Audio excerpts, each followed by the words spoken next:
পিতা কত নিষ্ঠুর হলে বা কত জঘন্য মনের মানুষ হলে একটা ঘটনা এরকম ঘটনা ঘটাতে পারে। আজ আমি এই যে জান্নাতের গল্পটা মানে জান্নাতের যে জীবন কাহিনী আমি এটা আপনাদের সামনে তুলে ধরতে যাচ্ছি। এই যে জান্নাতীকে এই যে লালন পালন করে এই পর্যন্ত মানে বেড়ে তুলেছেন হলো এই যে আমাদের আকবর ভাই। আর জান্নাতি কিভাবে আকবর ভাইয়ের কাছে আসলো সেই জিনিসটা আমি আজকে তুলে ধরবো আপনাদের সামনে। সংক্ষেপে আমি কিছুটা বলি, সেটা হলো যে জান্নাতের পিতা আকাশ। এই জান্নাতের বয়স যখন মাত্র 5 মাস তখন কিন্তু জান্নাতের পিতা আকাশ এই জান্নাতিকে মানে মানুষকে জীবন্ত যে কবর দেওয়া হয় মানে গর্ত করেছিল যে তাকে জীবন্ত কবর দিবে। আর জান্নাতের মা তার 5 মাস বয়সে মারা যায়।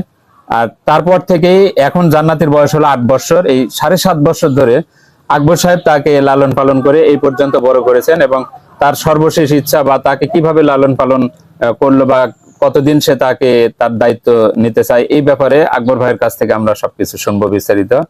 তো জান্নাতের মা যখন মারা যায় তখন আপনাকে মানে আপনার হাতে জান্নাতিকে তুলে দিয়ে যায়। জান্নাতের মা মারা যাওয়ার আগে আমি কেউ না, আমি রক্তের কেউ না, আমি একজন পার্শ্ববর্তী। তে আমি গরিব মানুষ, ভ্যান চালা খাই। তে জান্নাতের মা যখন অসুস্থ হলো ক্যান্সারে, তখন আমি পাঁচপুর ডাক্তারের কাছে লিয়ে গেছি বা ইটুটি লিয়ে গেছি চিকিৎসার জন্য। লিয়ে যায় একদিন আসা যেদিন মারা যাবে আর কি, তার আগা দিনে আমার এই ঘরের এই উঠানে বসে করছে, মামা আমি তার মনে হয় বাঁচবো না, তাই আমি মরে গেলে আমার ছাল দেখার মতো তার কেউ নাই। তে আপনি একটু দেখেন মামা, আমার হাত ধরে বললো আপনি একটু দেখেন মামা, তাছাড়া আমার ছাল বাঁচবে না। মানুষ দেখেন যে জান্নাতের মা কিন্তু বুঝতে পারছে যে সে আর বাঁচবে না, সে মারা যাবে, কিন্তু জান্নাতের বয়স তখন মাত্র 5 বছর। জান্নাতের 5 মাস জান্নাতি যেন ভালো থাকে, জান্নাতের পিতা আছে, জান্নাতের দাদি আছে, তাদের কাছে দায়িত্ব না দিয়ে সে দায়িত্বটা তুলে দিল তার পার্শ্ববর্তী আকবর সাহেবের কাছে। আকবর সাহেবের সাথে তাদের কিন্তু কোনো রক্তের সম্পর্ক বা কোনো আত্মীয়তা নেই। আকবর আর জান্নাতের বাড়িটা হলো পাশাপাশি। এই তারপর থেকে আকবর সাহেব এই জান্নাতের দায়িত্ব নিয়ে তাকে এভাবে লালন পালন করতেছেন। এরপরে বলেন। আচ্ছা, এই 5 মাস যেদিন মারা যায়, ওই যে আমাকে বললো যে আমার ছালটা দেখেন মামা, কিন্তু পরের দিনই মারা যায়। পরের দিনে মারা যাওয়ার পর থেকে তখন থেকে আমার কাছে থাকে, আমাকে নানু বলে, আমার বাইরে নানি বলে। তখন থেকে লালন পালন করতেছি বা স্কুলে ভর্তি করে দিছি, কাগজপাতি সম্পূর্ণ আমার এর যাবতীয় খরচ আপনি যাবতীয় খরচ যাবতীয় খরচ আমরাই করি।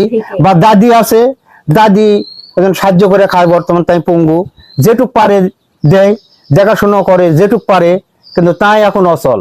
কিন্তু এর জান্নাতের যে পিতা এখন তো এর কোনো খোঁজ খবর রাখে না, কোনো খোঁজ খবর, কোনো টাকা পয়সা, জামা কাপড় কোনো কিছুই দেয় না। আচ্ছা, এখন যে আমাদের আকবর ভাই দেখেন কত বড় ত্যাগ স্বীকার করেছে এই জান্নাতিকে মানুষ করতে গিয়ে। আকবর সাহেবের 2টি ছেলে ছিল, তারা শুধুমাত্র এই জান্নাতিকে যে আকবর সাহেব লালন পালন করতেছে এই কারণে আকবর সাহেবের 2 ছেলে তাকে ত্যাগ করে মানে তার সাথে সম্পর্ক ছিন্ন করে এখান থেকে চলে গেছে। তাহলে দেখেন যে নিজের 2টা ছেলে এই জান্নাতির কারণে তার সাথে সম্পর্ক ছিন্ন করে চলে গেছে। তাহলে এই জান্নাতিকে লালন পালন করতে গিয়ে কত বড় ত্যাগ তাকে স্বীকার করতে হয়েছে। এমন ভাবে সম্পর্ক ছিন্ন করেছে যে তার ছেলেরা তার সাথে দেখা হলেও কথা বলে না। শুধু ছেলেরা না, তার ছেলের ছেলে মেয়েরা লাতিন তারাও কিন্তু তার সাথে কথা বলে না, মানা করে দিছে। তা আপনার ছেলেরা যখন আপনাকে এই যে জান্নাতির কারণে ছেড়ে যাচ্ছে তখন কিরকম কিছু মনে হলো না যে জান্নাতিকে দিয়ে ছেলে মেয়েদের নিয়ে ভালো থাকে? না, মানে জান্নাতিকে দিলেন না কারণ হলো যে জান্নাতির থাকার মতো কোনো জায়গা নাই। আপনি যদি তাকে দিয়ে দেন মানে সে রাস্তায় ঘাটে বা ঘুরে বেড়াতে হবে, তার মানে তার থাকার মতো। আমি আমার ছেলেদের বলেছি যে বাবা শোনো, তোমার 2 ছেলে, এক ছেলে, আমার 2 ছেলে, এক ছেলের এক ছেলে, আর এক ছেলের একটা ছেলে একটা মেয়ে। আমি বলি যে তোমার ছালপালের বাপ আছে, মা আছে, দাদা আছে, দাদি আছে, নানা আছে, নানি আছে, সবাই আছে, আর এর কে আছে, এককে দেখবে, এক তোমারও দেখা লাগবে, আমারও দেখা লাগবে। ওইটা থাক। এখন বিষয় হলো যে জান্নাতির পিতা যে জান্নাতিকে কবর দিতে লেগেছিল, এটা কি আসলে সত্যি কাহিনী? এটা সত্য কাহিনী। এটা একটা অভিনয়ের ভিতর, এটা নাকি অভিনয়। কাউন্সিল পর্যন্ত এই কথা গেছে, ফাঁড়ির থেকে পুলিশের সাথে তারা বিচারও করেছে। মানে কবর মানে গর্ত খুঁড়িছিল গর্ত খড়িছিল, গর্ত সে খড়িছিল মানে জান্নাতীর বয়স তখন 5 মাস। 5 মাস। আচ্ছা, তাহলে একজন পিতা কত নিষ্ঠুর হলে বা কত জঘন্য মনের মানুষ হলে একটা ঘটনা এরকম ঘটনা ঘটাতে পারে? সে কি আসলে পিতা? এখন পর্যন্ত কিন্তু জান্নাতীর সে খোঁজ খবর রাখে না। সবকিছু ওর করে নিয়ে যায়। এই সাওয়ালের যে বর্মা, এই সাওয়ালের যে বর্মা, ওই পুঁতে থার ভয়ে বা জবাই করার ভয়ে লিয়েলে মানুষের বাড়ি বাড়ি পলা লুকায় লুকায় রাখিছে এই জান্নাতে। আচ্ছা, আমার বাড়ি থাকলে পলা টের পাবে, আর বাড়ি যাবে। জান্নাতীকে মানে যে জ্যান্ত যে কবর দিতে যাচ্ছিল, এটার মূল উদ্দেশ্যটা ছিল যে, মূল উদ্দেশ্য তার বিয়ে হয় না। তার বিয়ে হয় না, কেউ মেয়ে দেয় না। বিয়ে না পায় না। দেওয়ার কারণটা হলো যে এই জান্নাতি একটা মানে যখন 5 মাস বয়স, এই যে জান্নাতি একটা সন্তান আছে তার, এই জন্য হয়তো অনেকে মেয়ে দিতে চায় না। হ্যাঁ, এটা একটা কারণ। আর আরেকটা কারণ ছিল সে অতিরিক্ত নেশা করতো। যখন নেশার টাকা না থাকতো তখন সে যে কোনো ঘটনা ঘটাতে মানে সে দ্বিধাবোধ করতো না। এই হলো জান্নাতীর পিতা আকাশ। আর এই জান্নাতীকে মানুষ করতে গিয়ে এই যে আকবর সাহেব, এ কিন্তু ধনী না, এ কিন্তু ভ্যান চালায়, তার মানে সংসার চালায়। এই শত অভাবের মাঝেই কিন্তু সে এই জান্নাতীকে এভাবে লালন পালন করতেছেন। তো তার শেষ ইচ্ছেটা কি, যে মানে শেষ পর্যন্ত আপনি জান্নাতীকে বড় করে তাকে একটা সুন্দর জায়গাতে যাতে আমার বিয়ে দিয়ে শেষ দিতে পারেন। ইচ্ছা এটাই যে আমি বাঁচে থাকতে এই সাওয়াল যে পর্যায়ে যাবে বিয়ে থওয়া দিতে যতদিন লাগবে, সে আল্লাহ যদি আমাকে হায়াত দেয় ততদিন, তে আল্লাহর কাছে আমি হাজার হাজার শুকরিয়া। কিন্তু এই সাওয়ালটা বিদায় করে ফেললে ফেলা আমি আল্লাহর কাছে আর কি বলবো। খুবই শান্তি স্থাপন হতাম আমার। কিন্তু আল্লাহর কাছে খুবই কান্দাকাটি করি যে আল্লাহ, তুমি এই সাওয়ালটা দেখো, তুমি নিজে হাতে এই সাওয়ালের যাতে একটা পরে ঘরে যেতে পারে বা আমিও দিতে পারি সেরকম দেখে। আমি তো আর যোদ্ধা না, আমি অভাবী মানুষ, সেরকম দেখে।